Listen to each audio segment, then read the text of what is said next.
ધારો કે આપણી બાજુ ન હોય તો વરસાદ બાજુ નીકળીએ.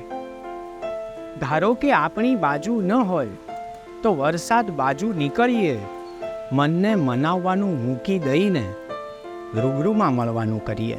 વરસાદ બાજુ નીકળીએ. ટીપાની જાત ભલે નાની કહેવાય, ઉતરી આવે છે આખું આભ. ભીંજાવું એટલે કે લખ્યા વગરનું વંચાતું હોય શુભ લાભ. એવું નથી કે એકલો એ વરસે, આપણે સાથે વરસીએ. ધારો કે આપણી બાજુ ન હોય તો વરસાદ બાજુ નીકળીએ.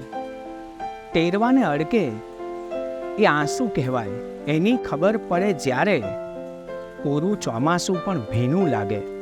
પાસે ન હોય કોઈ ત્યારે નેવાથી નળિયાથી ઘરના ખાબોચિયાથી વેળાસર નદીઓને મળીએ. ધારો કે આપણી બાજુ ન હોય તો વરસાદ બાજુ નીકળીએ. રૂબરૂમાં મળવાનું કરીએ.